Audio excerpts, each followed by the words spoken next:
புதுக்கோட்டை போயிட்டே இருந்தோம், பசிச்சிச்சு. அதான் ஒரு ஃபுட் டைம் சின்னதா ஒரு 10 நிமிஷத்துக்கு முன்னாடி தான் சொன்னேன் சாப்பிட்டு சந்தோஷமா போகலாம் அப்படின்னு. 10 நிமிஷம் அவளை வண்டி எடுத்து மழை அடி பிரிக்குது ஃப்ரெண்ட்ஸ். அதான் டீயை போட்டு நின்றுட்டு இருக்கோம். ஏன் விசிறிப்பாறை கல்லு அப்படின்னு சொல்றோம் அப்படின்னா, இது வந்து ஒரு மனித உருவத்துல வந்து நிக்கும். இது பாத்தீங்கன்னா இந்த சைடு இப்படி வளைஞ்சு வந்திருக்காங்க. இது ஒரு கை, இந்த சைடு இருக்கணும், அது உடஞ்சிருச்சு.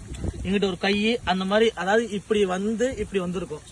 அந்த மாதிரியான ஒரு நம்ம அங்க பார்த்தோம்ல உடஞ்சி போன நிலையில ஒரு ஆன் பார்த்தோம்ல, அந்த ஆனோட உள்பகுதி இப்படிதான் இருக்கும் கிட்டத்தட்ட. இந்த மாதிரி கொஞ்சம் ஸ்பேஷியலா, ஏன்னா உள்ள வச்சு புதைக்கிறதுக்கு இந்த மாதிரியான விஷயங்கள் தான் செட் ஆகும்.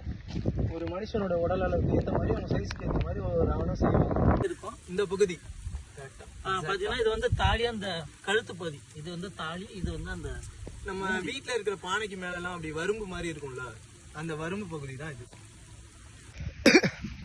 இப்போ ரெண்டாவதா நம்ம எங்கே வந்திருக்கோம்னா, போரம்னு அப்படின்னு சொல்லக்கூடிய ஒரு இரும்பு தொழிற்சாலைக்கு வந்திருக்கோம். இங்கே வந்துட்டு முன்னாடி வந்து இங்கே இரும்பு வேலைப்பாடுகள் அதிகமாக நடந்ததுக்கான சுவடுகளாக நம்ம நிறைய விஷயத்த பார்க்க முடியும்.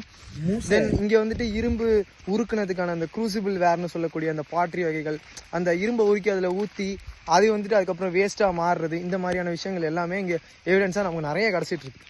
ஸோ நம்ம இரும்போட தொன்மையை வந்து உலகத்துக்கே அறிமுகப்படுத்தின தமிழன் தான் சொல்லிட்டு இருக்காங்க சிவகலையோட அகலாய்வு அறிக்கை மூலியமாக.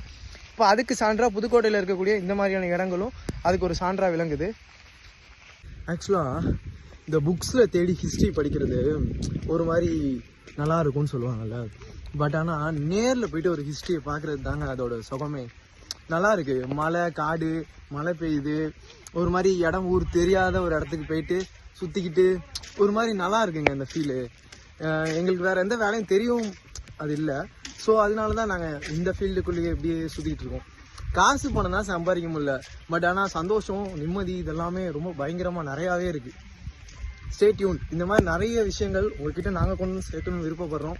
நீங்களும் எங்களை மாதிரியான ஆட்கள் கூட சேர்ந்து பயணிக்கணும் அப்படின்னு நினச்சிங்கன்னா கண்டிப்பாக இந்த பேஜை ஃபாலோ பண்ணிக்கோங்க.